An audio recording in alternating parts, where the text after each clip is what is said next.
Hello guys, thanks for joining me today. And as you can see, I've got a set of British Army webbing in front of me, and it's what people call the SAS Belt Order kit.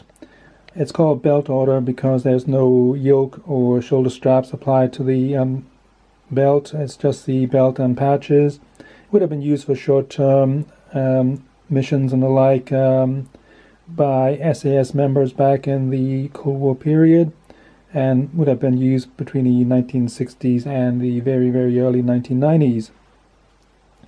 The SAS had a lot more leeway in the equipment that they could use and the way they could wear it, unlike regular soldiers who were most of the time constrained by SOPs or standard operational procedures of their various units to whatever they could use.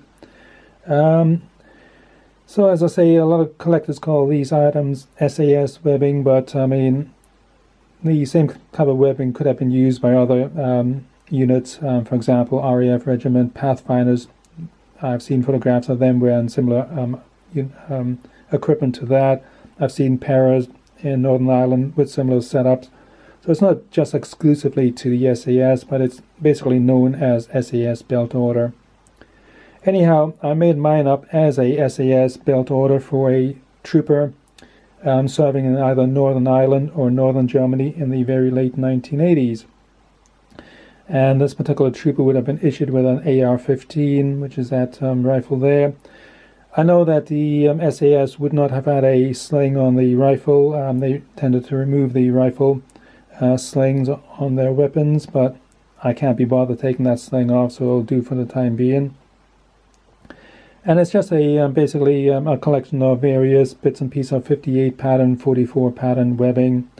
And I know a lot of people will probably pick me up on a couple of points. For example, the belt, they'll say that most SAS troopers would have used a cargo strap belt with a roll pin attachment to it, which is true enough, but there's plenty of photographs on the internet and in books which show regular SAS members wearing the 58 pattern belt, and that is what I've got here. So we'll just have a closer look at the webbing. So it's basically all surplus army here.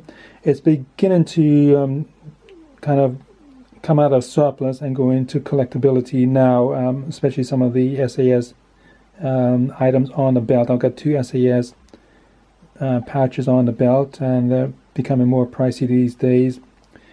These items are all genuine. The reason I'm saying that is that all these items have been extensively reproduced, and basically for the airsoft gamer market and reenactor market. But as I say, these are all genuine items here. So we'll start at the left hand side, and as you can see, I've got a 58 pattern compass pouch. Again, a lot of people will probably pick me up and say, oh yeah, well, the SAS always used altimeter pouches, which is fair enough, I suppose, if you're making up a impression for a Borneo setup or something like that.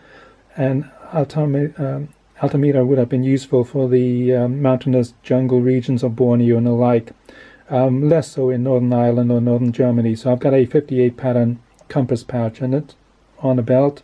No compass in it at the moment. As I say, it's a work in progress.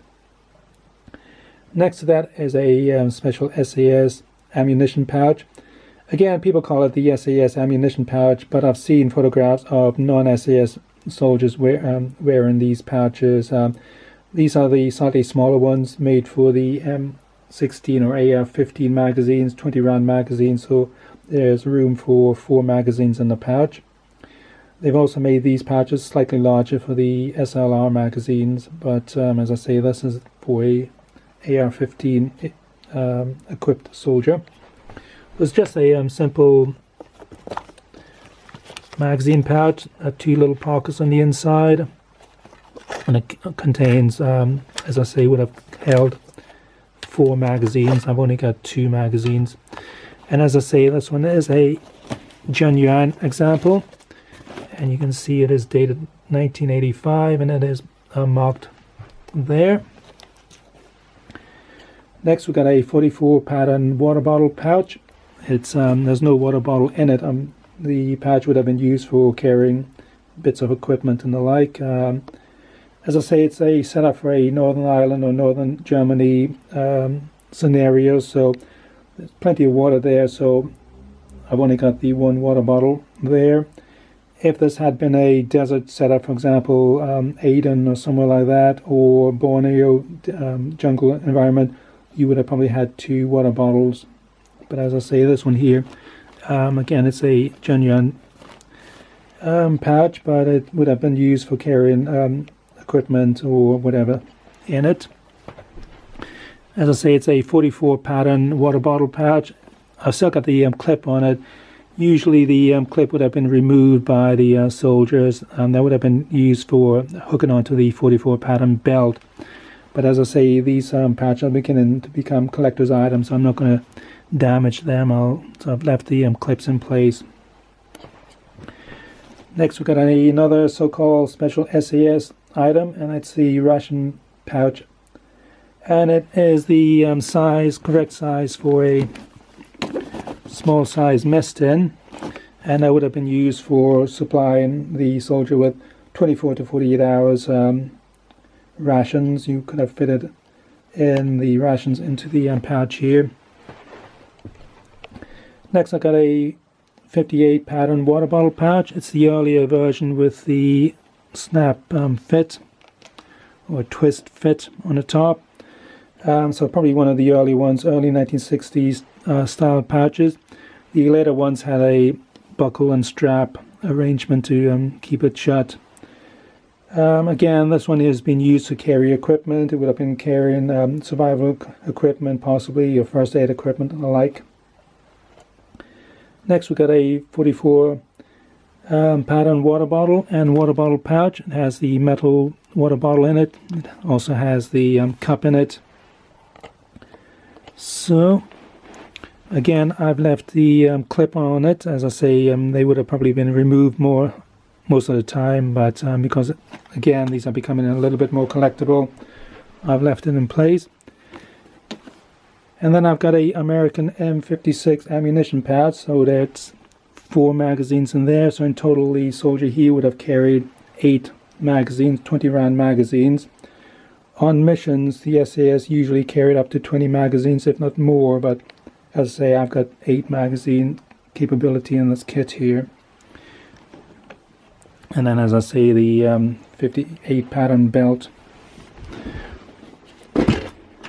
Turning around, you can see the loops for the SAS pouches. And again, the ration pouch is marked, and it's dated 1987.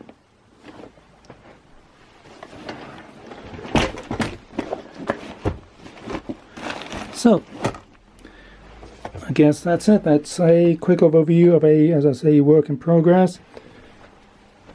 And I think it makes a nice little collection in its own right. As I say, these things are becoming a little bit more collectible these days. And I guess I'll leave it at that for now. Hope you enjoyed the video. And as always, thanks for watching. And bye for now.